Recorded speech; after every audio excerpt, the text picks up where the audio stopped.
Alrighty, I call to order the May 6, 2025 special meeting of the Committee on Planning, Zoning, and Housing. The time is now 6:05 p.m. Madam Clerk, will you please call the roll?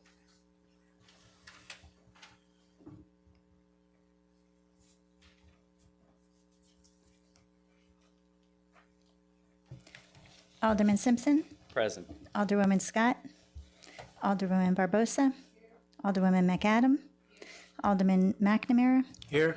Alderwoman Beloin Saavedra, Alderman Malinowski, Alderman Russell, Alderman Hargraves, Alderwoman Sanchez. You have, yes. You have 8 present. There is a quorum. Also seated is Alderman Connors and Alderman Gibson. Yes, And Alderman Santiago. and Alderman Santiago. Thank you. Alrighty, so we are going to open the floor to, oh, no, I'm sorry. Are there public hearings on tonight's agenda or no? Public participation? Thank you. Alrighty, so we're going to open up the floor to public participation. Please state your name and address and limit your comments to 3 minutes. Are there any members to, sorry, are there members of the public to make comment? Any speakers? Going once, going twice, going 3 times? All right. Seeing no further speakers, we will move on. The time is now 6:06 p.m. Mr. Chair, can you let the record reflect Alderwoman Scott is here? Thank you. Alderwoman Scott is here. The time is 6:06. Let's see here.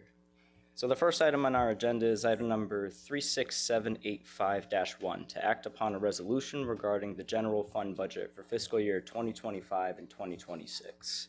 May I have a motion? I move that we refer it back to the council. Can you just turn your mic on? Alderwoman Beloin Saavedra. I make a motion that we refer this item back to the council with a neutral recommendation. Second. All righty, we have a second. We have a motion made by Alderwoman Beloin Saavedra to refer this back to the council with a neutral recommendation, seconded by Alderman Russell. At this time, I would like to call up the different departments to speak on their budget and to allow questions by council members for their departments. The first speaker for tonight is Chief Marino for the Police Department. Mr. Chair, I'd like to recognize that Iris Sanchez is here, Alderwoman. Thank you. And just let the record reflect that Alderwoman Sanchez has joined us. The time is 6:07. When you're ready, Chief. Sure. Evening, everyone. Thank you for having me up here. Nothing too crazy as far as our budget is concerned. I know that you'll notice one of the biggest increases for the coming year is the Axon contract that we all spoke about 6 months ago. It's one of that group of unfunded mandates that we have to cover. We upgraded all of our body camera, dashboard camera, FOI, computer systems, all under one roof, so to speak. Before it was all a la carte. We actually saved the city by doing so just over $100,000 in the first year alone, and we did lock that in for 10 years, so we're at a set rate for the next 9 years after the first year that we finished the contract. The rest is just about a 1.15 general wage increase, and we tried to just limit it to that. So if anybody has any questions, I'd be happy to answer them now. Are there any questions for Chief Marino? Alderman McNamara. Good evening, Chief. You noted the increases, and it comes to the tune of $751,000. So that upgrade and the salary increases make up that increase totally, $751,000? Roughly, so the Axon increase alone, that contract is $630,000 for everything. Thank you. Any other questions for Chief Marino? I'll ask him. Alderwoman Beloin Saavedra. Just because this comes up, it came up last year during the budget cycle, you don't have any actual vacancies. What you have are positions in the hiring process? Waiting to be filled, correct. Okay. I think I counted about maybe 11 of them? We're at 9 now. Yeah, okay. I have been made aware of one potential departure. Nothing official yet. That would bring us to 10. Okay.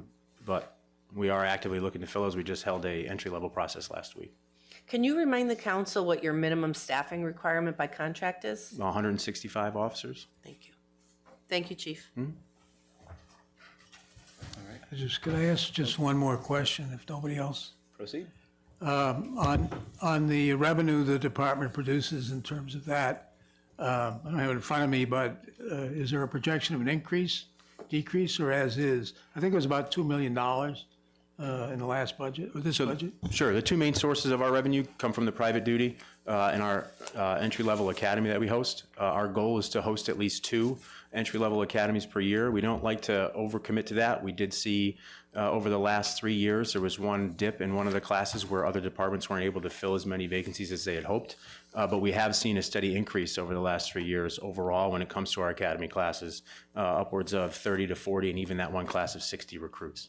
We never want to bank on that, so to speak, because if other departments are having trouble hiring, then those spots won't go filled in our academy. But the goal is to at least fill them to that 30 applicant or entry-level applicant max, the least amount we'd like to take or see is 30 moving forward. Alderman Santiago? Hi, Or- Chief. Are you all set, Alderman McNamara? Yes, thank you very much. Go ahead. Just a question.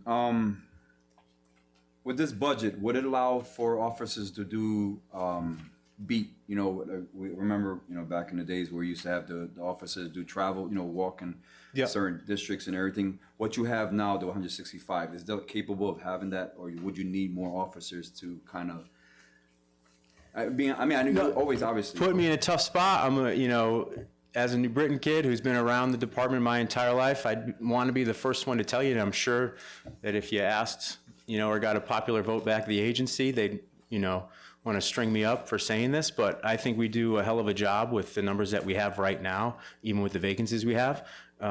We are always willing to accommodate any of the requests that come in, whether it be for, unfortunate circumstances like funeral escorts, or even, supplementing or repurposing people to downtown when there are events. We're always open to doing that and getting creative. I'm a big believer in getting creative and trying to work as best we can. I never want to say that, we need, 10 to 15 more officers to make things possible, because, who knows what we're going to get. I always think that we put our best foot forward. And, if and when it came down to it, if we needed to repurpose officers in certain areas to make the community feel a little bit better, then we're all for that. And I can confidently say that the men and women of our department are willing to do that too.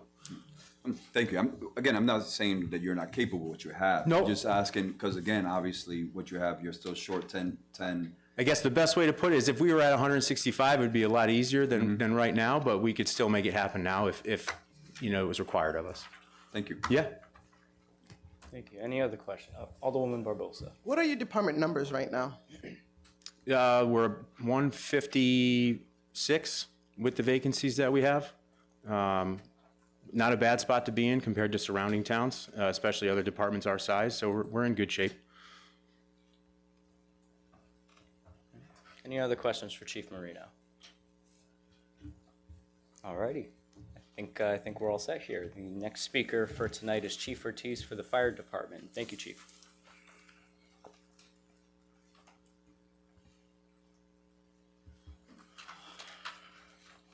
Good evening, everyone. Thank you for having me here as I present our budget. Give me a second. All right. Excuse me.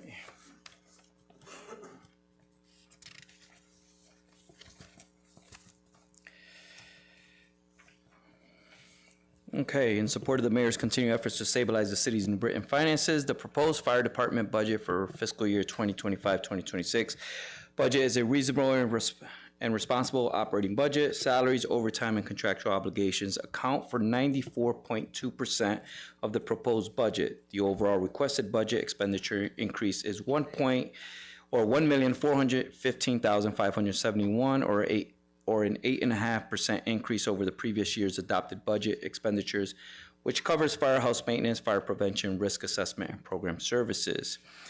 Of the $1,415,571 increase that we're asking for, $1,374,971, or 97.13% of that total increase is due to contractual and legal obligations. obviously the other, the remaining of that increase goes towards operating costs. Our biggest increase, as you can see, would be the overtime. We've been funded at $2.3 million per se, or give or take. In the past, we've always exceeded that. 275 that we're asking for. $1.8 million of that overtime is considered shift coverage. That means come July 1st, we can account for everyone's vacation time, holiday time, and any contractual time off that they have. We can account for that. That accounts for $1.8 million. So the difference is taking into account sickness, injury, FMLA, the paid Connecticut Sick Leave Act that just kicked in this year. We have to account for that. So we expect that overtime to increase. And we're asking, historically, we've gotten over $3 million, or we've spent over $3 million historically in the last few years. So we just thought it would be in our best interest to ask for that money and justify it and make a justification for it. The other increases are general wage increases, as well as any contractual increases, or significant increases, I should say. And in closing, the New Britain Fire Department remains committed to fiscal responsibility, operational excellence, and safety of our community. If you have any questions, I'm free to answer them.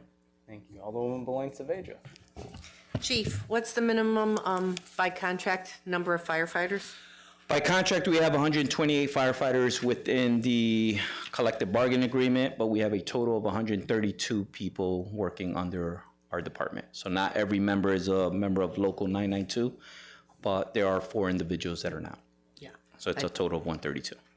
But 128 by contract for By contract, firefighters? correct. Okay. And just, I'm just verifying, and I was gonna say this to the chief too, but both police and fire were at 2.75 for the salary increases starting in July? Yes, correct. Yeah. 2.75 for general wage increase. All right, thank you. Any other questions? Alderman Pabon. Hello, Chief. How do you, what do you do if you run out of money for overtime? How does that work? We have significant conversations with the mayor and the finance department. We don't have the luxury of saying we're not going to pay our firefighters. There are contingency plans for that. Obviously, it's not something that we look forward to. It's actually frowned upon. I can tell you that I have very intense conversations with those people, but we do have to cover the costs, right? When somebody gets injured, they're out long term. Those are costs that we can't necessarily predict. We can speculate, we can try to come up with the best formula possible, but ultimately when people go out on FMLA for personal reasons, we have to cover their shifts. Any other questions for Chief Ortiz? Alderwoman Belen Saveja. One last one, I should have asked the police chief this too. Anything new in this budget? Any new program, new service, new staff people? And I don't mean replacing anything that might be vacant, but is there anything new for your department in this budget? No, we've been really successful with our grants. So we have enough grant money through the federal government to last us until 2028. And they allot us a certain amount of time to draw down on those grants. So we expect we have enough training until 2028. So we actually took a hiatus for this year and say, let's not implement anything new. Let's just master what we have right now. So no new programs, other than we want to enhance our programs. Our fire prevention office our fire marshal's office wants to increase its visibility within our elderly housing and our young kids, so that if we can prevent these fires from happening, obviously we'll cut down those costs. And just one follow-up, and then I'm finished. Can you speak a little bit about your fire academy and how that helps in the budgetary in terms of doing it in-house and not having to send our firefighters out for training? Sure, we've been lucky to renegotiate or negotiate the contract, whereas anyone that is trained within the New Britain Fire Department Academy from New Britain will reduce the on-field training that they have to do. Typically, if we hire someone, we send them to the Connecticut Fire Academy, it is at a cost of $17,000 per person. Right, that includes that doesn't include salary. Sorry, that includes their gear, the training, and the 2 months of training within the New Britain Fire Department to learn how we do things in New Britain. Training them here, we've been able to negotiate that we will reduce that on-job training process by a month.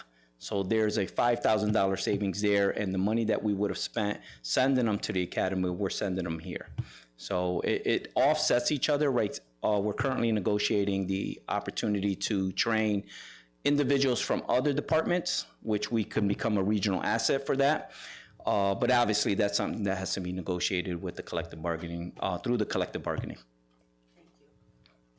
Mr. Chairman. Alderman Hargraves. Thank you, Mr. Chair. Chief, speaking back to the overtime, is there like minimum staffing requirements at any given time? Correct.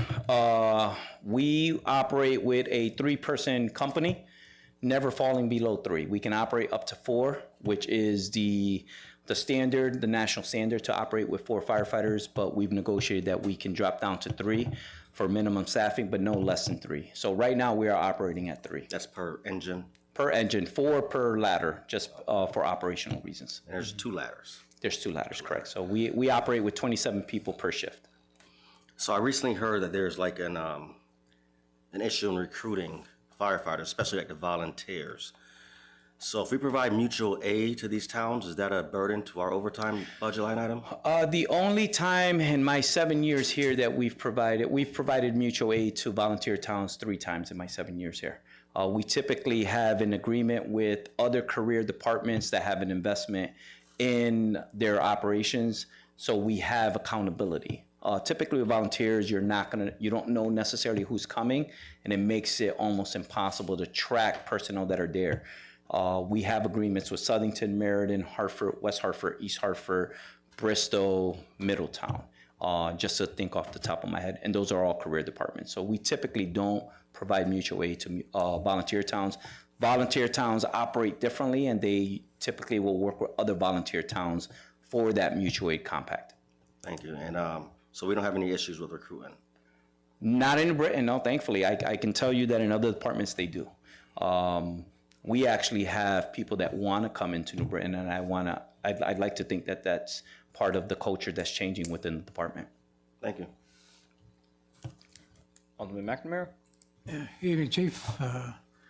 I noted in the mayor's budget recommendation, it's, is that for me, one? Okay. You're getting $17.3 million from the general fund. Correct. And I know I've heard about success with grants. So the 1.4 million more you're talking about, is that on the strength of external funds that you have? Well, right. Obviously, what we do have is the ability to generate funds through our fire marshal's office. That's our biggest revenue share, or our producer. It is directly tied to the success of the city. Anytime there's a building, there's new building construction, there's any renovations that are happening within the city, requires permitting and inspections, and we're able to bill for those. Obviously, when there's a new school, when there's a new building coming up, the fire marshal has direct, for lack of a better term, they have direct communication with the developer to build them. And that's where we generate money. We were modest with what we thought we could generate for the next fiscal year. I think we're going to surpass that. We've surpassed it within the last few years. If we come up with 200,000, that's just a modest. Barring a major setback, we think we'll probably push around the 700,000 range. But this is just being a modest. Like, I don't want to come up short and have to answer to the mayor. Thanks. Any other questions for Chief Ortiz? All righty, seeing no further questions, we'll move on. Thank you, All right, Chief. thank you. The next speaker for tonight is Francine Truglio for the Health and Building Services Department. Good evening. For everyone who doesn't know me, I'm Francine. I'm the Acting Director of Building and Health in the interim as we're searching for a new building and a health director. My regular job here is the nursing supervisor for the health department. So I could speak first to health because it's basically Why we're health and building, we're kind of divided into health, which includes nursing and environmental health, and then the building and zoning office. So, but we're not asking for really any increase in our budgets. We're in transition right now, and some positions aren't being filled due to, we're having retirements, and we're in the process of filling some positions. We haven't asked for any big increases in any of our line items in health. We pride ourselves on trying to make do with what we have, and then if we have some ancillary grant money, we're able to utilize that to fill the gaps in. The building and zoning enforcement. I wasn't directly involved in this budget planning because our previous health director, building director, handled it in January before he even knew that he was going to leave. But we do have a request for a new position in this budget. And that would be for a building inspector. We, by adding the building inspector, we had put in to take away our part-time salary account. We have been short-staffed for a while. Since October, we've been without a plumbing inspector, and our chief building official moved up, had left, so our plumbing inspector moved up for that. The department is extremely busy, and to date so far, 2,502 permits were issued. We had over 4,000 inspections already performed, and the revenue collected to date was $1,636,000. They would really need the building inspector to really catch up on the backlog, and to be able to, the more inspections they do, the more revenue they're able to bring in. So, does anyone have any questions? Go Alderman Santiago, McNamara, Pabon. It's more towards the building. I know we have a lot of blight issues. Yep. And I know that you're short-staffed and also in that department, that area of inspections. And what would you need to make that department more efficient enough so that, you know, we're taking on these blights and all these issues that the city's been dealing with these past couple of years, or more than that, but obviously. So due to the recent kind of moving around, people leaving and entering other jobs, we had the housing inspector position vacant. So as of today, I made a conditional offer to a new person. That'll bring us up to 3 blight officers, and the consensus is that should help us. There's a lot of other things in the process that inhibit blight from being done, like resolved. It's not just the amount of people that you have for going out there and issuing tickets and talking to residents and businesses.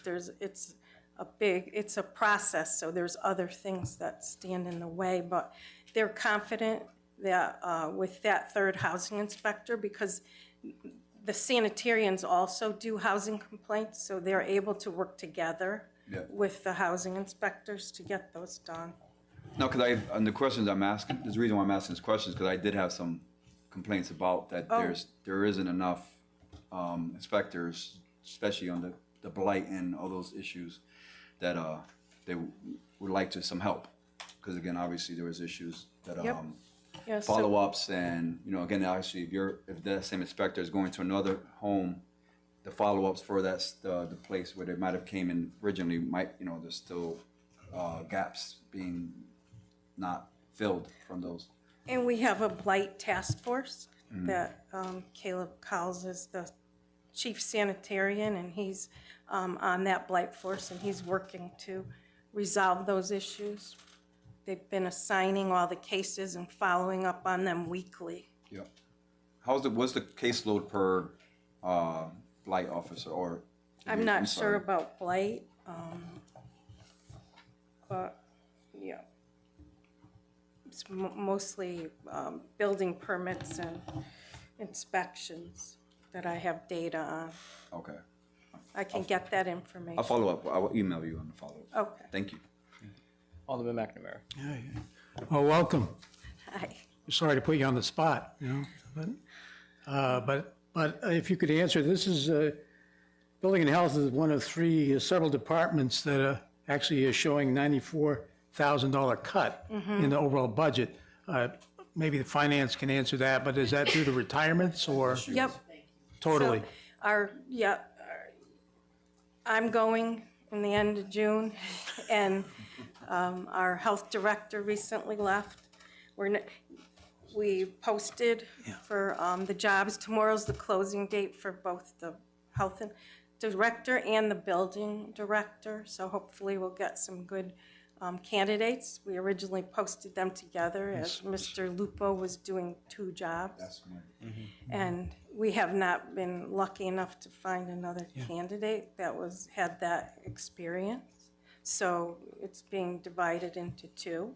And depending on who's hired, or then that may change that line item. But, it also is possible that there could be some internal movement, and then that would stay that way.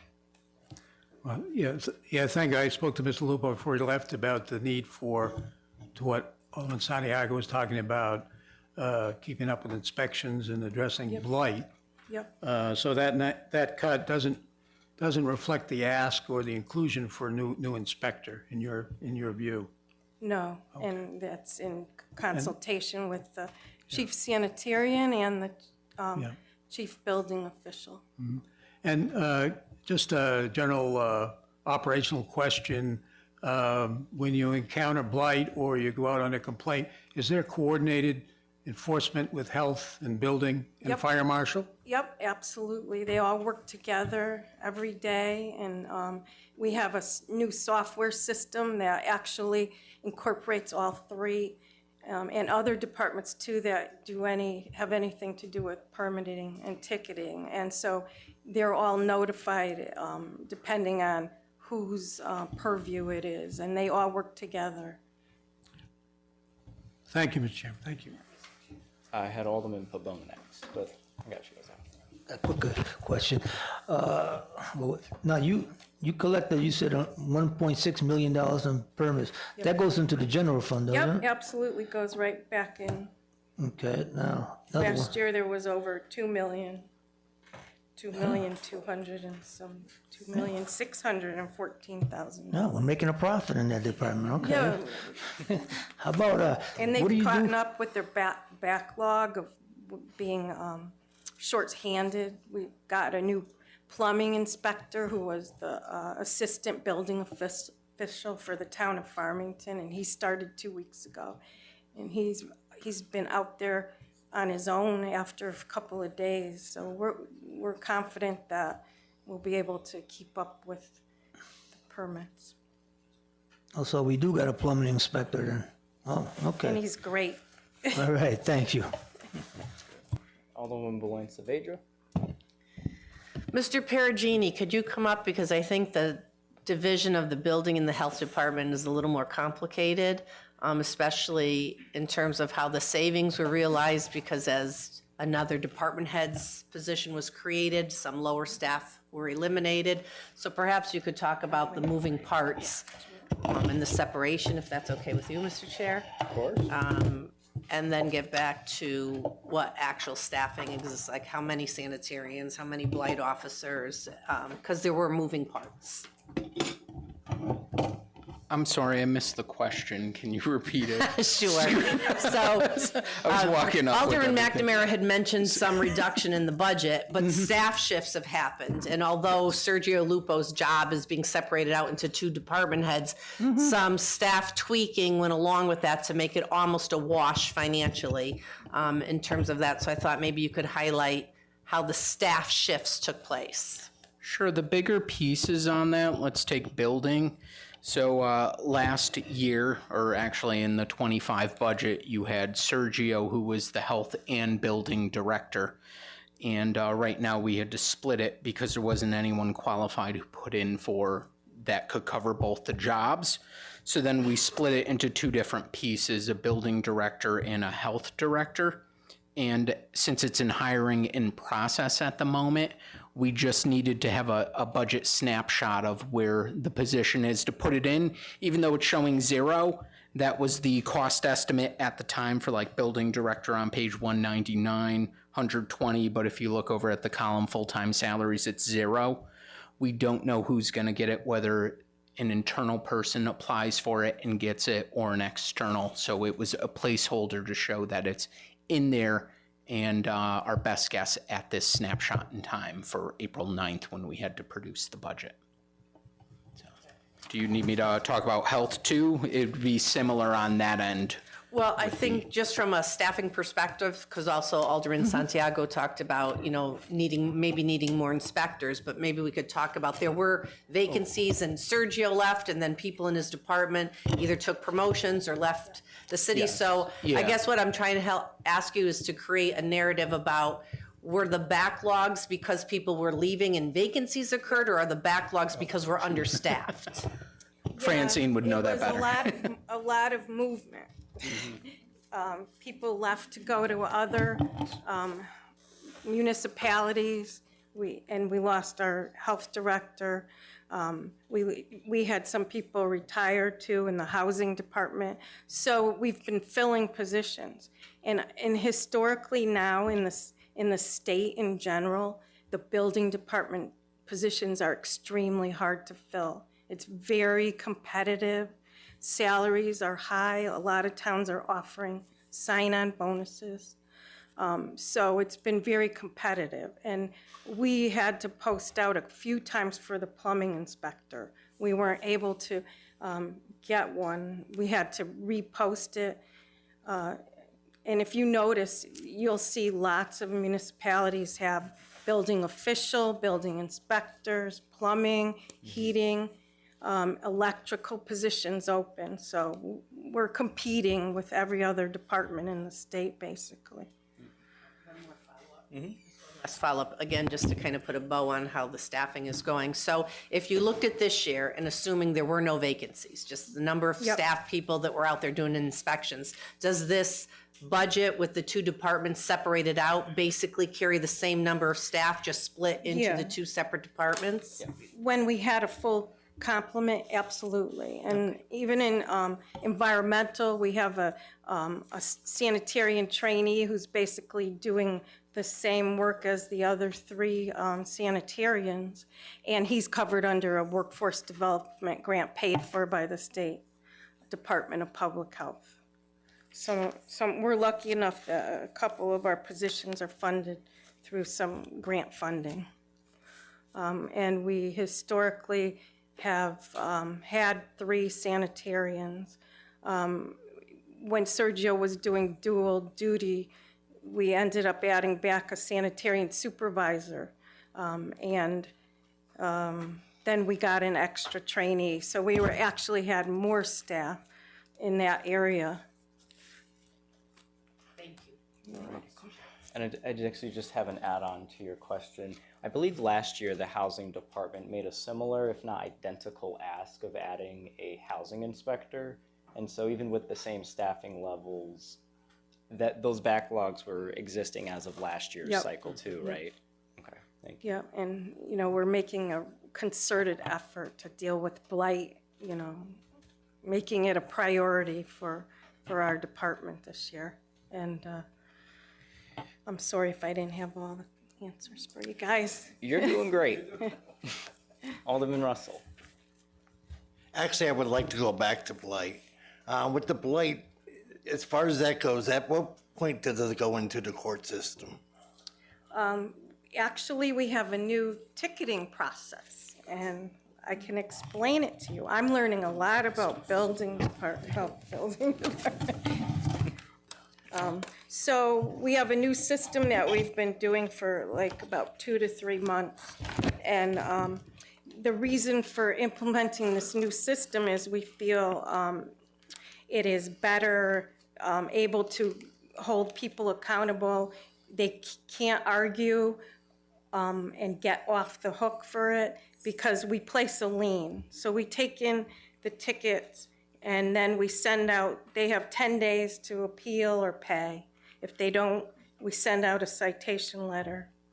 Then they have 2 weeks, we send out assessment bill. If they don't pay for that, then we do the court process now. It costs us, that's why we increased one line item by $3,000 because it's $8 per lien that we place. And so we get a judgment lien from the court and they have to pay to, we get that released. Then they have to pay another fee to the town clerk to get it off the record and off the land record. So I do have some statistics for that. So let's see. So since the beginning of the fiscal year, we've issued 504 tickets, totaling $121,699 in citations. And that was both divisions, housing, and sanitarians responded to over 1,200 complaints of blight. There's a lien on the property. So why maybe we're not collecting as much right away as we deliver in tickets, eventually they're going to have to pay, you know, if they go to sell the house or do anything like that. So that's, in the past, the way they did it before, they could get out of the ticket sometime by arguing it. And here, there's a lien placed on the property, and it's much better for being able to keep track and get the money back at some point. Now, do we have anything backlogged at this point in the court system? It's not really a backlog. It's just that they're sitting there. They issue them. They send them to the court, and they pretty much the clerk of the court gets them back pretty quick, the liens.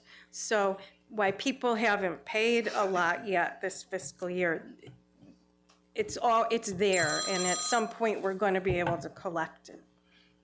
So basically, the question I'm asking at this point is some of these backlog, you know, that we have in the city. If they don't pay, or a backlog. Well, what I'm talking about as far as the complaints coming in, they could be complaints that we're actually working on already, correct? Yep.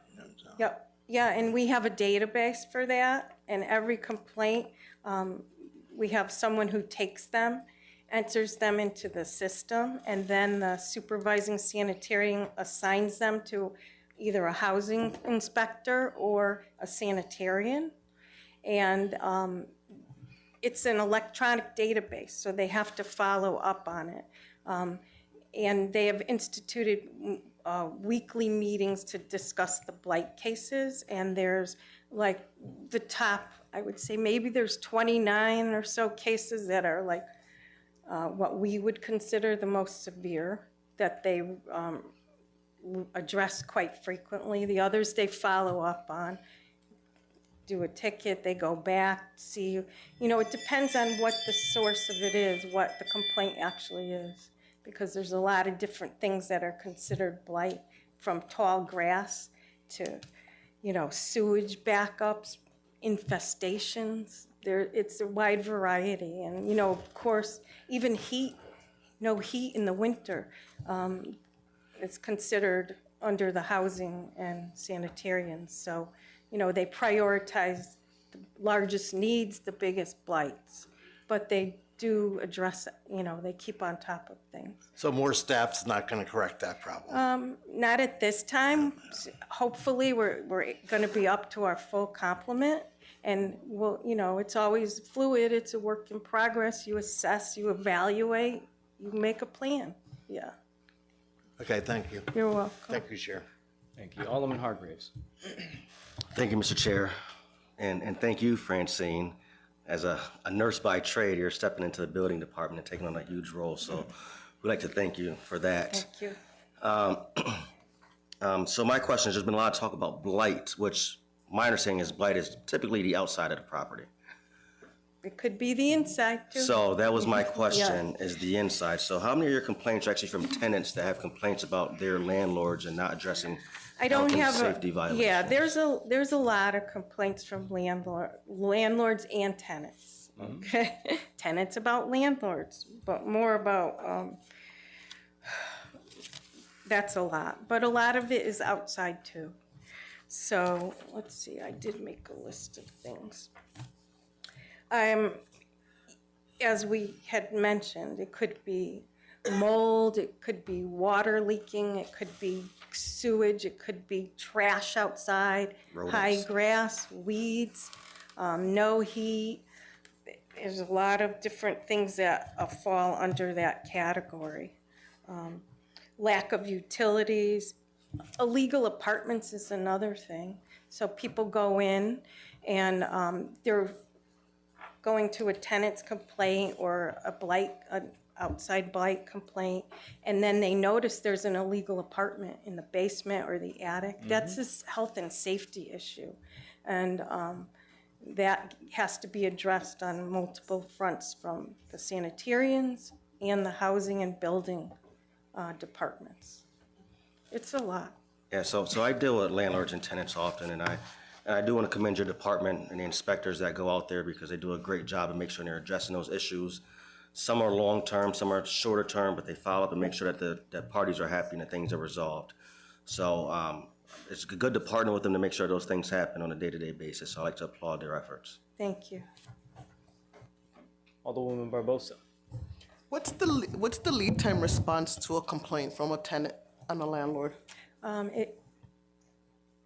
So, I mean, from our department going out to handle it, it depends again on the complaint. If it's not a health and safety emergent complaint, it may be a few days, maybe a week, but it's not a long period. But if it's something that's like, you know, and heats, like during the winter, we had a bunch of no heats. The landlord had no heat in the unit. Mostly it was due to mechanical issues. And we send people right out to deal with those kind of complaints immediately. If it's health, safety, you know, life, imminent danger, it's immediate. But sometimes it could take a few days to a week, depending on the complaint itself. All right. Alderwoman Sanchez. Go for it. Yeah, because I've been sick for a week. Thank you for coming. When you said about you mentioned the infestation, the blight process, it includes like the back part of the house, like the backyard of the house? Yep, it could be. Because some houses here, they have mattresses, they have a lot of stuff in the back, and you can even think like, okay, those people live there, because it looks abandoned. The front of the house looks amazing. Yep. When you look to the back, it's like, so you guys answer That's questions. a frequent, and the online software, people can make anonymous complaints. Residents can go online and let us know what they see, what's going on. We do have time, people go out. We have kind of like where we have a few of the inspectors work and just canvass neighborhoods to see where they're seeing blight. We do that throughout the year. Thank you. And I guess I'm going to piggyback off of the question Alderman Russell had about staffing. That response time between the time somebody calls and the city responding, could those times be reduced with more staff? Well, I'm sure, you know, with you add staff for anything, you're going to get more service and quicker service, be able to do more inspections. We're trying to be fiscally responsible. You know, we're in uncertain times and everybody has to live within their means. And we're getting our inspector back. We'd like time to assess, you know, how that impacts it. So when it comes to the city's Clean and Lean program, shrinking that response time, I'm assuming, would speed up things either getting into the court system and, assuming those cases go how they go, out of the court system sooner. Clean and depending lean. on how they handle it. Yeah. We refer to clean and lean, but that's, I think, DMD's. Yeah. Oh, I see. All right, we're learning today. All righty, thank you. You're welcome. Any other questions just before you go? Save that question for Jack comes up. Oh, back pocket. Thank you. Alderman McNamara. Actually, I can wait and ask finance about this. It concerns, with regard to health, any impacts of what we've heard from the federal government in terms of, and you are a nurse, right? So, I'm a nurse practitioner. yeah. Well, if you'd feel free to answer, I don't want, but any impacts yet that we have to closely monitor with the Planning and Development Department? We're kind of in limbo right now. We're not getting a lot of information out of DPH. We did have a town meeting with the commissioner on Monday, and basically the reason for that is they're not getting a lot of information. There was some health grants that were stopped. Luckily, we did not have those. They were part of the COVID funding that was continued for immunization awareness and to try to increase that uptake. And we had some of those grants during COVID and felt that the money that they were giving us wasn't well utilized, so we didn't take the extra money, and good thing we didn't, because people would have gotten laid off in other towns. Great immunization grant, which supports childhood immunizations from birth to 3 and helping the physicians in the city make sure that their populations are up to date. So it involves outreach, education for physicians, monitoring of how they store the free vaccines that the federal government and the state give us. And the grant was a 5-year cycle. It ends June 30th. Our immunization coordinator left for a state job in February, and we did not fill that because they couldn't guarantee that we're going to be renewed in July 1st. So we didn't want to hire somebody and then have to lay them off in a month. So that's where we are with those grants right now. Uncertainty in a word. Exactly, yeah. We feel that. And thank you for picking up this position in, 2, maybe 3 months? While we're still on this department, does anybody need finance to come up and break down what those changes might look like? All right. Seeing no questions, we'll move on. The next speaker is Jack Benjamin for the Planning and Development Department.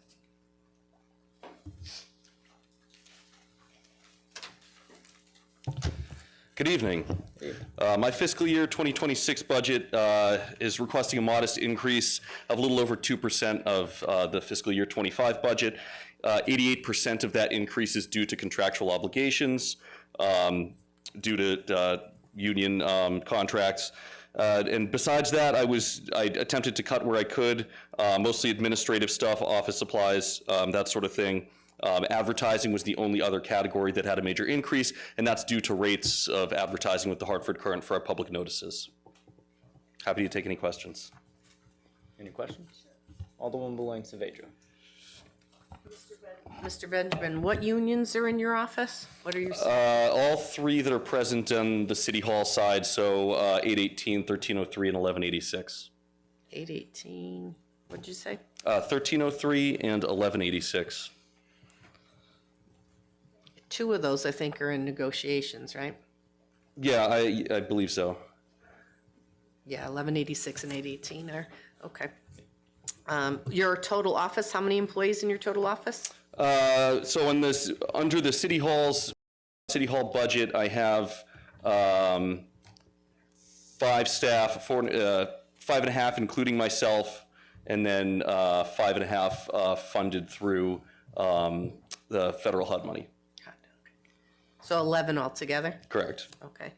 Can you talk a little bit about what your office does? Because as you see, like some people were unaware that Clean and Lean were under you, and you have demolition. So you kind of, we usually see you up here when you're talking about zoning ordinance changes or tax abatements and different developmental projects.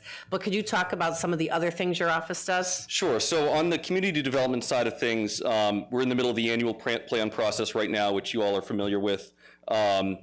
And that is the sort of disbursement of federal funding to nonprofit agencies, community agencies, that sort of thing.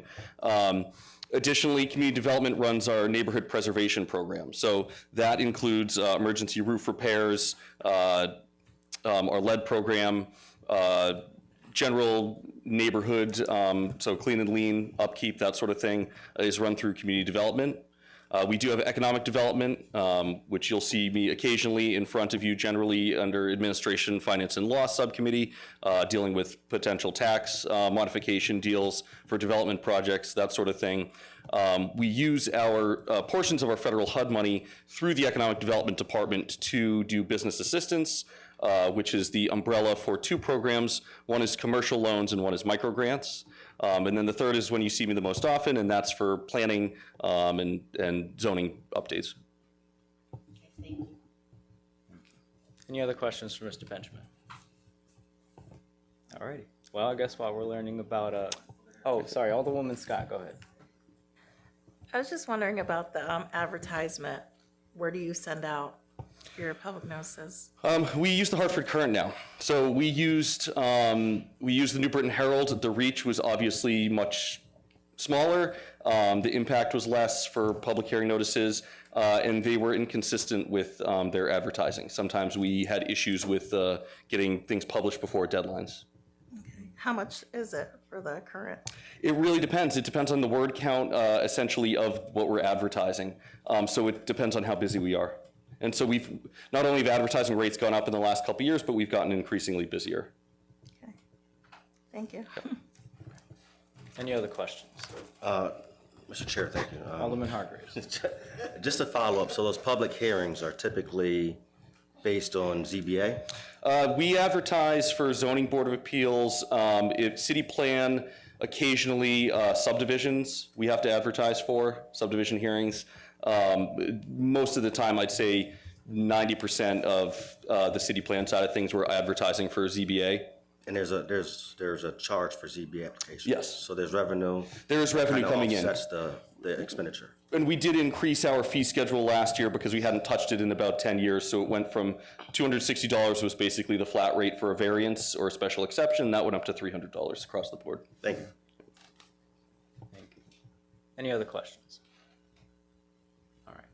So just a quick question about Clean and Lean. Is this a program that, I mean, it's encompassed under your jurisdiction. Do other city departments tag along to administer this program? Well, so my department's involvement is essentially, I mean, we have the funding that we pay for the program out of, which is federal HUD funding. Other than that, nobody from my department is going out usually, and we can report it just like any resident can report an issue with a blighted property or something that needs to be cleaned up, but we're not necessarily out. We don't have any manpower to go out and monitor issues that could be blight related. We deal with basically paying for the cleanup and then putting the lien on the land records. So it's the building and health department that goes out and actually does the visual, hey, your property is blighted, here's the notice, the labor more associated with this program as opposed to the administrative side. The labor's done by Constructive Workshop. So that's who we subcontract with to do the actual cleanup. Gotcha, okay. And which department declares something as blight? All enforcement is done under the building and health. Thank you. Okay. So, alrighty, any other questions?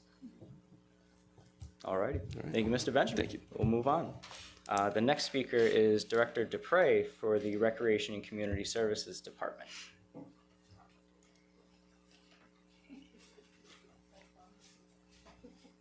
Good evening, everyone. Just so everyone knows, I did not prepare the budget, but I am here to present it because obviously we were through a transition over the past couple months. But I will say that there are no big changes other than contractual based on our union wages and negotiations, as was mentioned with our previous speaker.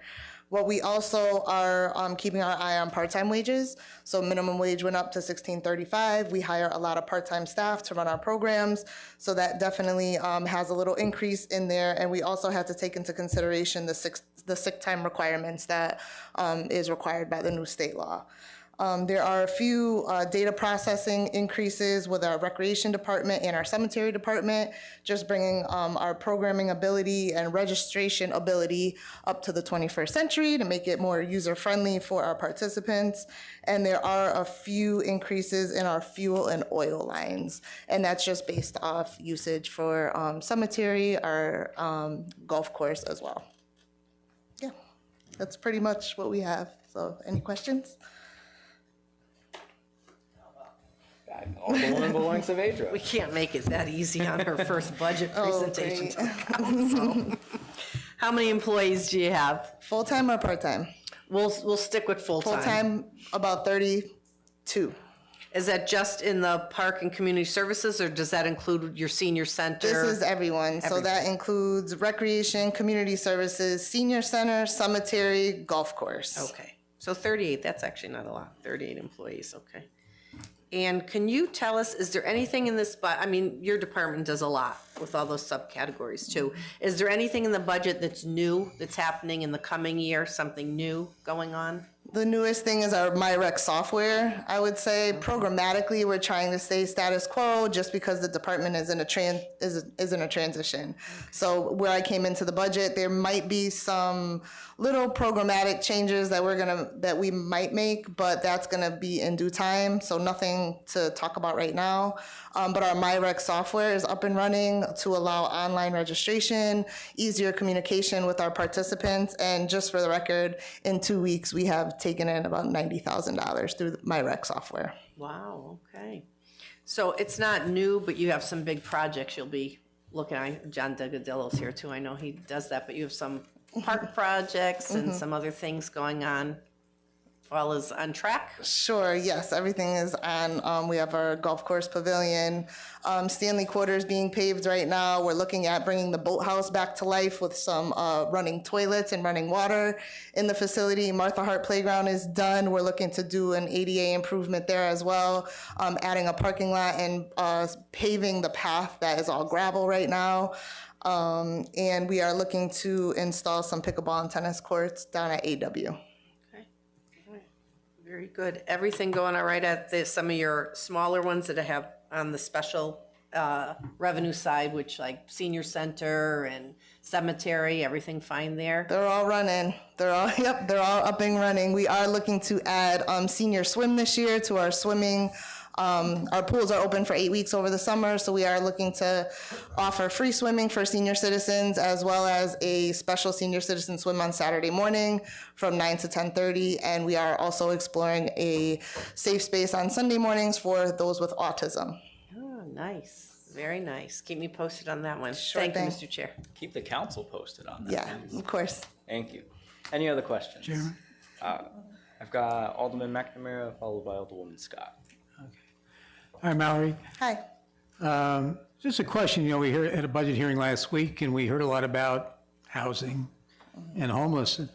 Could you unpack for us the current level of effort that Mary does in terms of helping people out, and what resources you bring to that? Sure. So as we all know, federal funding is taking a huge hit when it comes to housing and homelessness, but we are very active in working with our local foundations. So we do have some grants that come in through the Community Foundation of Greater New Britain, both for homeless prevention, so to keep people housed, if they can show us that they are able to self-sustain themselves after the assistance is provided. And we also have a disaster relief fund with the Community Foundation, and that's for those that might have experienced a fire or a natural disaster to their home if they are renters in a multi-unit home. We also work with CDBG, and we have a grant out for that. Again, with homeless prevention, we work with folks that are moving out of shelter. We have a Fresh Start program that's funded through the Community Trust Program. So those are folks that are moving out of shelter that might maybe need a step up, new furniture, or maybe some starter kits for the kitchen, bed sheets, stuff like that. So we are doing the best that we can to help advocate. We also work with Building and Health Department along with the Fair Rent Commission for folks that have landlord-tenant rights and responsibilities. Mary educates clients on that, lets them know what their rights are as tenants and as landlords, and guides them with any sort of paperwork that they may need. Just one more, if I could, on turning to my terrible golf game. When is the pavilion yet open? And I noticed there are, I guess, modest increases in terms of the revenue, special revenue side of things for Parks and Rec. Is there a timetable for that? And where is that at exactly? The pavilion should be finished in about 2 weeks, and I'm gonna look at John for that because he's helping guide that project. But it should be complete in 2 weeks. Thank you. All right. Alderwoman Scott. Okay. And then I got Oh, hi. I think my mic was already on, so. I just want to thank you for the swimming. I enjoyed talking with you yesterday at the senior center, and I think the seniors are really they're going to be excited about that swimming at the, in the morning. I just wanted to know, this summer with the pool. I wanted to know what percentage of your increases for salaries? John, do you have that? I'm gonna lean on John for that one. Are you talking part-time or full-time? I guess both. Yeah. Part-time, I can't give you a percentage because that's not a contract. That doesn't go to contract negotiations. That's all based on state minimum wage increasing. I think January had an increase, and I think the next January we'll have another. I want to say they're around 2.75 for most of the contracts. If not, it was around 2.5 or 2.75. But if you look at their budget with like recreation, the recreation budget was practically identical from the 25 budget was $2,004,000 and $4,036, and then 26 is $2,004,141. So realistically, there's no real change, and that's because the director left, and they pretty much increased part-time salaries to cover that. So. You're welcome. Thanks. any other questions? Just to follow up on Alderwoman Scott's question. Alderwoman Savedra. Are the majority of your employees 1186 employees in the office? No, it's a pretty even split, 1303, 818, and 1186. All right, because I asked about the employee raises today, so I got, the answer was 1303 increased 275. I don't know who in your office is 1303, but 1186 and 818 are currently in negotiation. But I know you still have to budget in anticipation of that. So although you can't say what the raise is because you're negotiating, you have to have money in the budget in anticipation. I can chime in. Okay, thanks. Thank you for jogging my memory on that. With unsettled contracts, what we do is we keep their current rate, and then in contingency, we have a placeholder for it. That is a percentage I cannot share. Of course not. Thank you. I got Alderman Russell and then Hargraves. I'm going to be very careful on this question. As far as the homeless goes, would you say that a lot of people that are homeless in the city do have other problems such as drug addictions and other issues as well? I would say there's co-occurring situations, yes. And would you believe that a lot of these people that are in the city have been brought in the city through the fast track and other means of getting here? I don't know if I can say that for sure. Okay. But I know that the fast track is very busy with transporting some of the folks that hang out downtown. So do you think more staff would help that problem? Which staffing for my department? Well, I mean, as far as that problem, a lot of that problem is being worked through EMS and the police department and so on. Is that correct as well as far as navigators? Sure, navigators are definitely a help because it builds the relationship and it connects folks to the services that they're most in need of. And do we have other programs in the city that help with those issues as well? Yeah, well, our New Britain Recovers initiative definitely brings folks together in a task force manner so that we're able to then identify those that can do outreach and connect them to the services that are most in need. So has there been changes in the city for the better with these programs? I believe so, yeah. The communication is there, the relationships are there, and it just allows our EMS and our police department who have our 911 responders, they're more equipped with identifying resources for those individuals instead of putting them directly into like a jail cell. Thank you. And I also would like to thank our police department, our fire department, and EMS as well for doing a great job. So Yep. thank you. Yep. It's certainly a collective effort. Thank you. Alderman Hargraves. Thank you, Mr. Chair. My question is for Megan Dowling. No, I'm joking, Megan. I was like, ooh. No, She so, has been helpful with the budget, by the way. Oh, great. As far as part-time salaries, I understand that you guys work with our youth, and it's sometimes we think part-time jobs are not very important, but I understand that the health and safety of our children are important. So is there an issue with retention or recruiting of those part-time people throughout the year?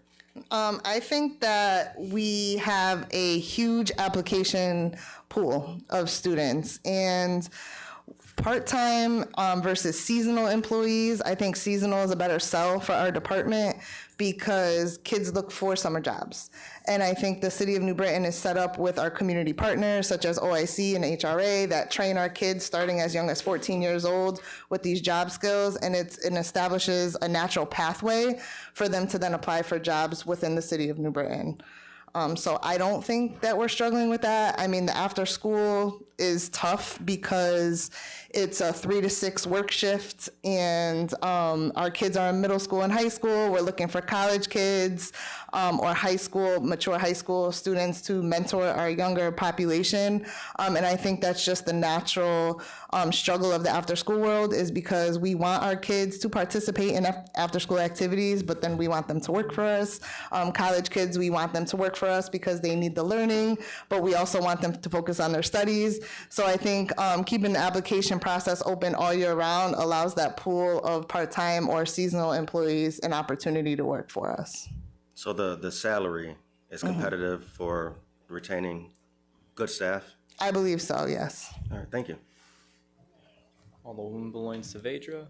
Since we were talking about part-timers, I went to the budget, page 144, under recreation programs, and I looked up part-time salaries, and it's $891,000 for part-time salaries. And that's almost doubled. It hasn't quite doubled. It's at least a 40% jump from 2021. Is that because the minimum wage is increasing, and are all the part-timers your seasonal people under minimum wage? I mean, you want, I can answer that one too, but it's what happens is the minimum wage becomes the base, but then as you have returning students in higher level, like part-time supervisors, you move everything up because you can't just have the higher level part-time at the same minimum wage. So what you're seeing is from 21, the state started to move up minimum wage up to 15, and then from there it was like 50-cent increments or like 39. It was all different variables every 6 months to a year, and that's where you're seeing the culmination of it. and I'm sorry if you've already answered this while I was looking that up. Did you say how many part-time people do get throughout the year? I mean, I know it's seasonal, but do you know? Yeah, it's about 200, between 200 and 250. And is there a concerted effort to make them New Britain kids? Absolutely. I think that's really important. I love the idea of the part-time work. I know a lot of people who started out part-time working in the Parks Department and then moved into city jobs or other aspects, but are here in New Britain. But I am a full believer in growing your own. So the idea that we have programs where our young people can be employed in a safe and healthy environment and that they are our young people, I think is fantastic. So I hope there is a concerted effort for, out of this 200 and 250, for a majority of them being New Britain, born, bred, and raised. Oh, yes, definitely. Thank you. Mr. Chairman, Alderman McNamara? nobody else, could I just ask the health department and probably every other department that will go over with finance, the soft money, the money coming from federal money, either passed through the state or otherwise, have you picked up on any threats to that money in light of the current environment in Washington? With our housing and homelessness programs, yes. Directly with the programs that we operate in the city of New Britain, no. But for our community partners, that's where I'm concerned. We are keeping our eye on our after-school funding, our 21st century funding. There are some just federal funding right now is just very terrifying. We have our Drug-Free Communities grant that's out there as well that operates our local prevention council, and our prevention coordinator are the community services. That application went in this week. It seems to be rolling on time, but again, you just don't know what that's going to look like. And also just some things up at the state level when we're talking about camp licensing and stuff like that. There's a direct focus on municipal licensing right now, and if that does go through at the state level, that can impact the amount of students that we serve, and it will impact us on hiring our 15 and 16-year-old local kids. So we're keeping our eye on that as well. So just really quick, on the subject of federal grants and municipalities, do you know if our neighbors within the CAN network are experiencing any withdrawal of funds or any surprises in their budget? I only ask because my understanding with housing is New Britain is a regional sort of staple for housing and homeless services. So if our neighbors have reductions in their programs, this could still cause an increase on our workload despite being unaffected. I was just wondering, are you aware of anything going on in the region? I am aware that the funding for hub locations, which is known as our Hope Connection Center on Arch Street, which was a state model for the past 2 years since it's been operating, that funding is directly being impacted. I see. Do we know the number on that? I can get that for you, but I don't know right now. Thank you. Any other questions? Sure. Alderman Belain-Savedra. Too, but just because you asked the question you did, I have to say, and I say it all the time, we talk about our CAN, besides New Britain and Bristol, the other members of our CAN are Suburbia. Suburbia claims they either don't have homeless problems or they take care of their own homeless, which I would say they probably buy them a bus ticket and send them to New Britain, because if you build it, they will come. Southington, Berlin, Newington, West Hartford, come on, folks. I mean, let's be real about this. The way the state has set up the regions, they set it around urban centers so that the urban centers could do the heavy lifting. I say this all the time, not because I don't think we need to do the heavy lifting. I would never say we shouldn't be supporting the people who come here, but make no mistake about it.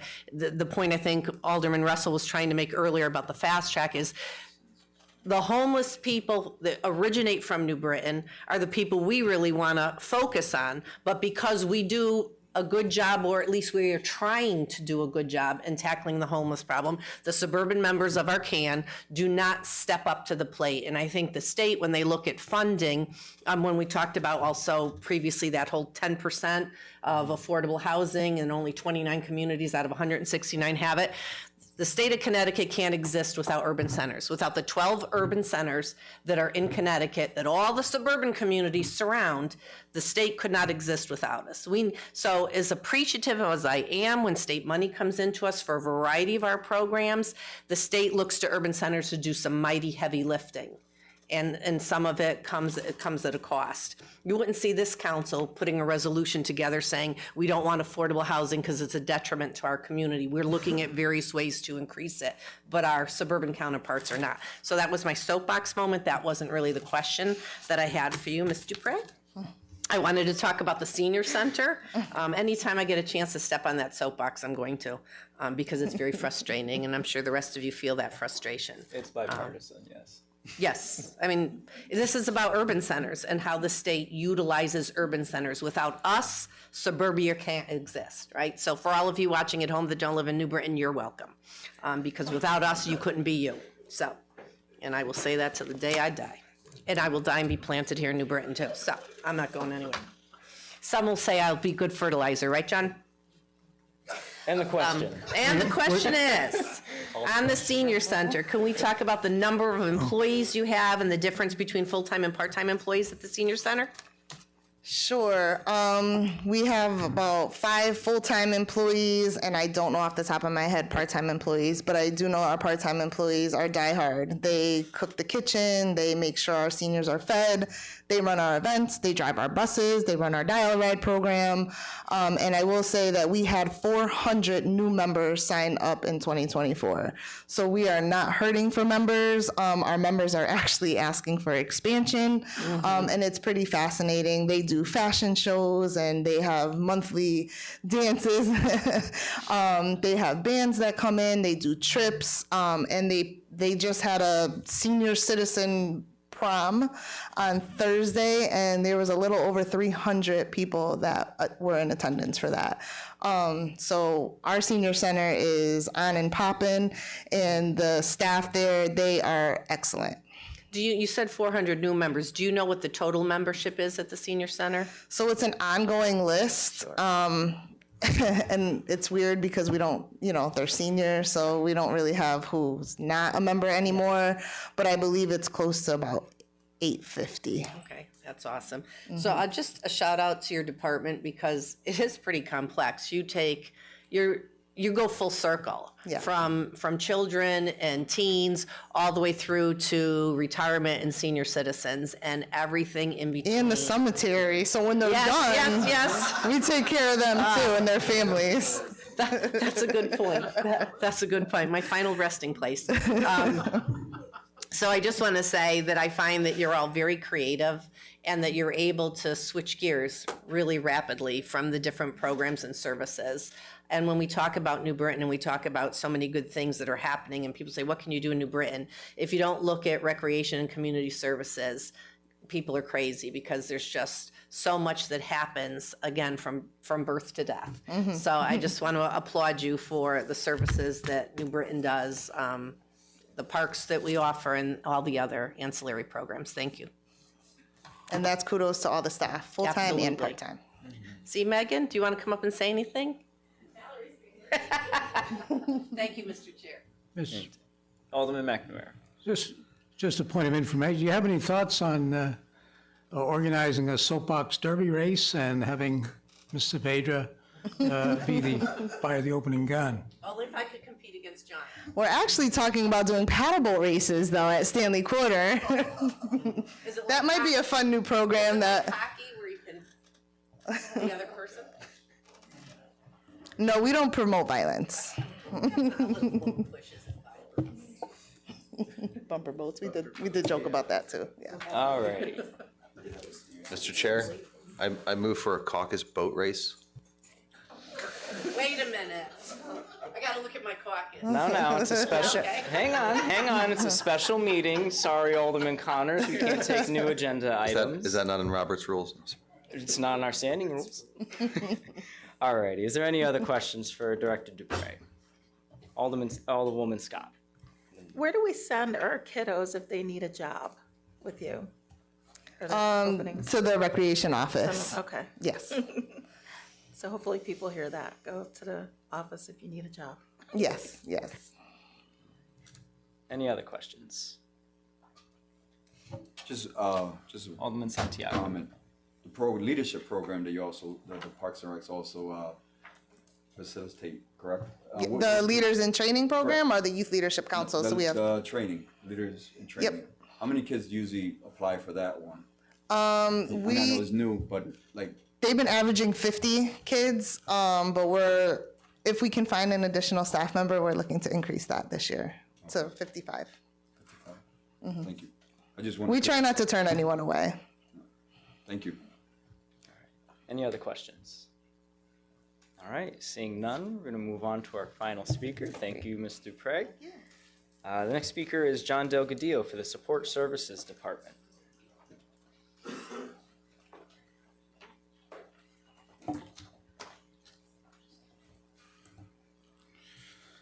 Good evening, Mr. Chair, Council. Thank you for having me today.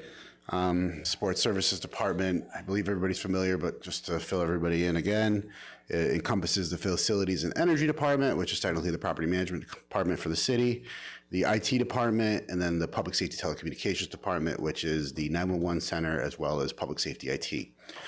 My overall budget is a revenue increase of $100,000 and then a expenditure increase of about $90,000. So $10,000 in the green this year, so I think I'm doing pretty well. This budget has a mixture of expenses, mostly contractual and not just by salaries and employees, but also utilities. So utility contracts, expenses, obviously, as everybody knows, have gone significantly higher. The city has luckily saved up until this past December because of a contract I negotiated about 4 years ago, where I locked us in at a 7-cent rate, a 7.25 rate, which saved the city millions of dollars over that time. Since then, I have renegotiated a rate, which is obviously significantly higher, about 30% higher, but I'm able to still maintain some sort of balance there. However, with all the extra fees and supplier charges that I can't do anything about, you will see some increases in utilities. That's all around. I don't necessarily pay for all electricity budgets, but that does see significant increase in my budget. But you'll see some other savings in some of the other larger projects we've been able to accomplish, as far as the fiber project that was able to provide dark fiber connections between all my city buildings.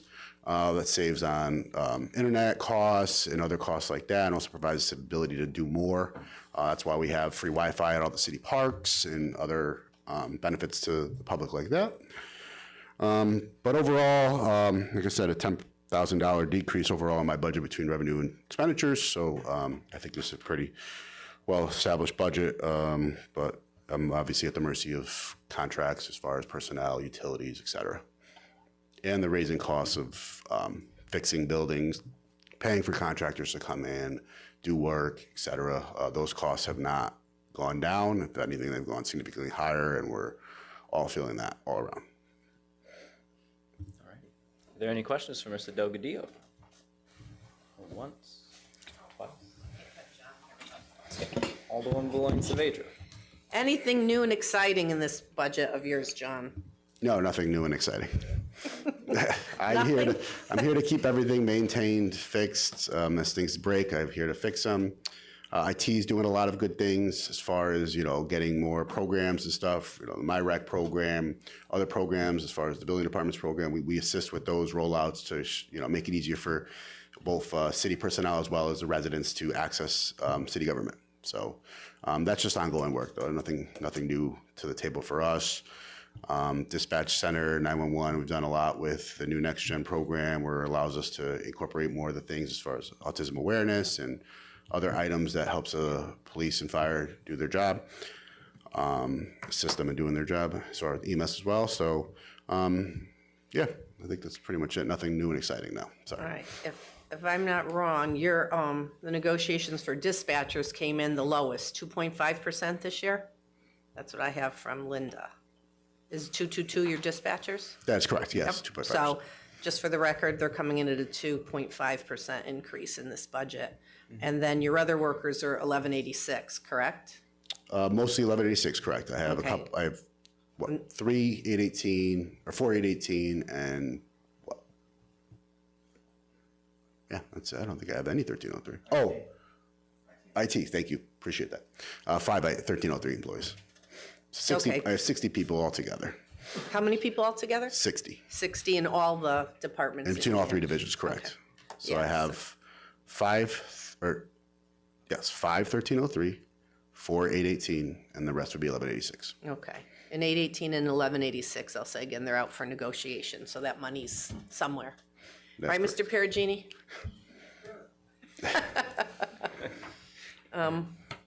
Are you fully staffed? My 911 division is been working on that for my entire time I've been here. We are the closest we've ever been to fully staffed. So that's nice. But otherwise, I have one other vacancy in property management. That's actively being in the hiring process? Yes, we're it's administrative position as of right now. They just closed an administrative thing. I haven't looked at the thing, but I know there's an administrative list at this moment. All right, thank you. Thank you. Any other questions? Jim. Alderman McNamara.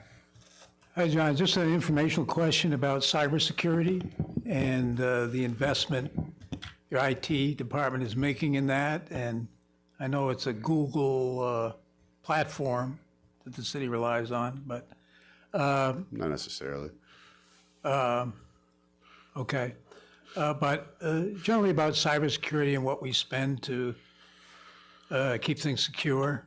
I occasionally get an email from the mayor saying, I need money, can you come over and give me some money? And IT chases that phishing down, but you get the gist of. Yeah, that email is, that's by us. We actually, those are test emails. We submit to people that have newbritanct.gov emails to see if they will click it. So that is actually a phishing test that we put out. That's nothing that hacks into our servers. I'll tell you right now. It's not from King and Sudan. No, it is not. No, we do rely on Google cybersecurity, so that is correct. But however, we do have a separate program through BlackBerry. It actually provides cybersecurity as well. But no, that email you get from the mayor is, I don't really want to say this out loud because this is a test. But yes, though, that is actually a test that we send. There's many variations of that email that goes out to anybody with a newbritanct.gov domain. So if you click it, we know you click it, and we will send you into a class to make sure that you are being better next time. I think the moral of the story here is do not click on suspicious links in official city softwares. That is correct. But Google really does a good job with defining whether it looks suspicious or not. We can't stop. You know, I've gotten emails from other towns and people I've communicated with as far as, phishing emails. But our cybersecurity will usually block anything that you do click at that time. It knows that it's happening. But just in particular, that email, I know that's us. Cool. No, I love that program exists. Thank you. Alderman Russell, and then Alderman Belancevager, did you have something else? I just want to make this clear that what you're talking about is done among just the employees and elected officials and so on, correct? It's not to the public, correct? Oh, God, no. No, it's anybody with a newbritanct.gov domain. So if you have an email that ends at newbritanct.gov, that means you're on our domain that's on your servers. You will get those phishing test emails here and there. And this is just a test email to see if they're going to actually I go actually for it. then generate a report after that go out. I see what employees have clicked it. I then make them attend a class, a virtual online class where they, try to correct their actions in the future. Thank you. I just want to make sure we clarify that. Thank you. No. It was anybody with a newbritanct.gov domain. So a city employee or elected official. And Alderman Belancevager. This actually isn't for John. It's just a general statement because Alderman McNamara very conscientiously brings up what impact is going to happen on the city depending on what's happening in the federal government. And far be it from me to defend any of that. But what I do want to say is there are naturally expiring grants that aren't guaranteed on an annual basis. And sometimes we get grants that are, I remember I'm looking at Gail now when her father and I were on the Board of Education together. He was always leery about grants because when they go, they go.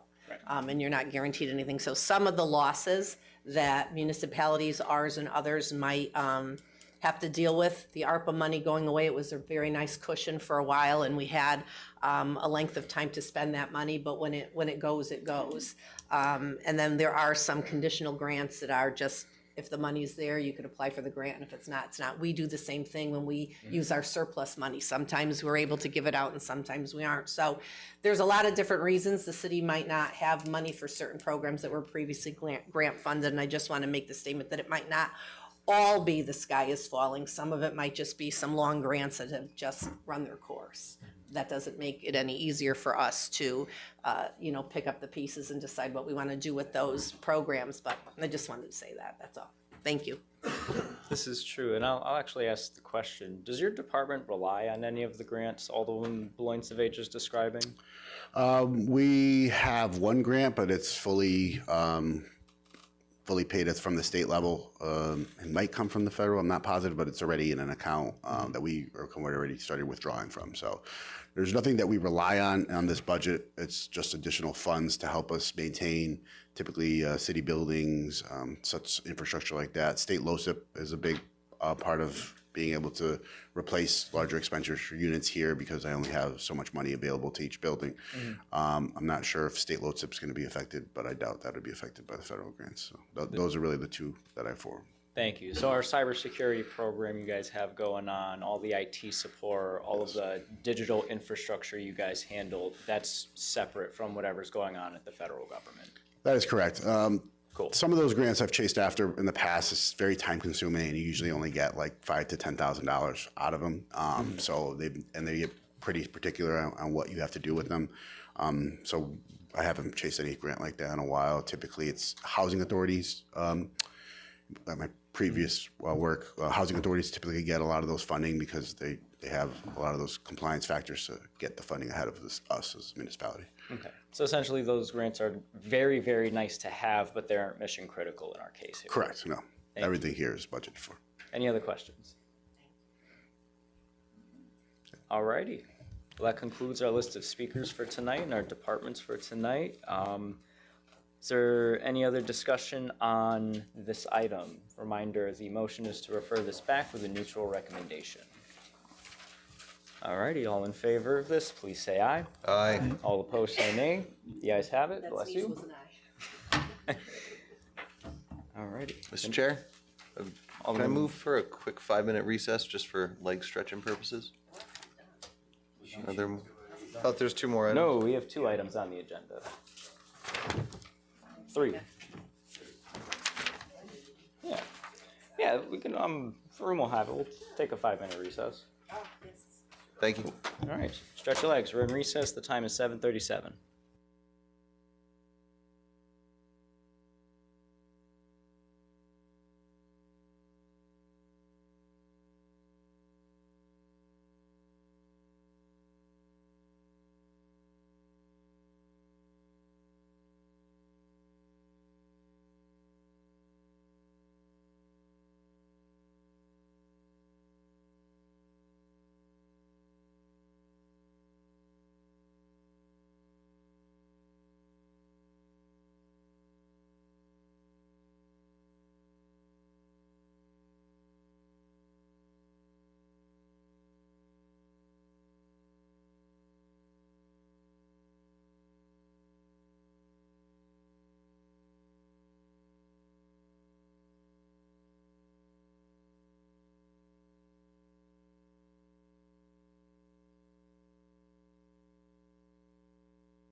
I wasn't around. Alrighty, we're back. The time is 7:43. We shall resume. The second item on our agenda is item number 36786-1 to act upon a resolution regarding the special revenue funds and enterprise funds budget for fiscal year 2025 to 2026. I have Alderwoman Beloin Saavedra. Mr. Chairman, I make a motion that we refer this item back to the council with a neutral recommendation. All right, we have a motion to refer this back with a neutral recommendation made by Alderwoman Beloin Saavedra, seconded by Alderman Hargraves. Is there any discussion on this item? Going once, twice, no takers? All righty, seeing no further discussion, the motion to refer this with a neutral recommendation. All in favor say aye. Aye. All opposed nay. The ayes have it. The next item on our agenda is item number all opposed say nay. Give a chance for, dissension, right? Democracy. Alrighty, the ayes have it. The next item on our agenda is item number 36787-1 to act upon a resolution regarding the budget appropriation for Capital Improvement Program 2025-2026, LoCIP. Alderwoman Beloin Saavedra. Mr. Chairman, I make a motion that we refer this item back to the council with a neutral recommendation. All right, we have a motion to refer this back with a neutral recommendation made by Alderwoman Beloin Saavedra, seconded by Alderman Russell. Is there any discussion on this item? Sure. Alderman Santiago. Thank you, Mr. I just question is, how did this list come about? Like, where did these projects were? Like, who made the priorities for these projects to be on the list? Like, I mean, I could answer that. I was just going to ask for a clarification. Which projects or which all list? of them, the list in general. You're talking about the resolution 36767. Thank you. All right. Well, if Alderwoman Beloin Saavedra has an answer, I do. suppose. I do have an answer. It's very simple. Just like the budget that's in front of us, the mayor puts together these recommendations based on requests that are submitted to her off of the capital improvement list. And this year, I'm very pleased to say that she encouraged the Board of Ed to submit requests for LoCIP funds, which they did. And if you notice, there are 3 Board of Education programs listed on here to receive money from the LoCIP. Does that answer your question? Yes, it does. Thank you. All right. Alderman McNamara. Thanks, Mr. Chairman. I think this capital improvement for this coming fiscal year, the White Bridge wellfield improvement that is budgeted for $10 million. And another one, a water meter replacement program for $500,000, and our attempt at lead service line remediation at $5 million. Those are the major items I see. And I wonder if Ms. Perugini can come up and tell us the source of the $5 million. I understand the others, I think. What are you looking at, John? I'm sorry. Is this a capital improvement program we're looking at? LoCIP. Oh, LoCIP only, okay. I'm looking at the whole program, so I have a question about that. It's The whole program's more of a, So the resolution is just on the budget appropriation for this list of items. LoCIP, oh, okay, I'll withdraw that and ask tomorrow night. Public Works would be way better suited for that, which is tomorrow night's I meeting. agree. Thank you. Although, Mr. Chairman, Alderwoman Beloin I Saavedra, would like you have to, discussion. I would like to remind Alderman McNamara that the White Bridge we bonded for. The White Bridge well. Yeah, we bonded for it. Yes, I withdrew it, Alderwoman. Yeah, no, I just wanted to jog your memory. All righty, is there any other discussion on this item? Seeing no further discussion, we have a motion to refer this back. Come again? We have a motion to refer this back to the council with a neutral recommendation. All in favor say aye. Aye. All opposed nay. The ayes have it. We have a motion to adjourn made by Alderman Hargraves, seconded by Alderman Russell. All in favor? All opposed? The ayes have it. We are adjourned. The time is 7:48 Jarrell's stealing Cisco's, p.m.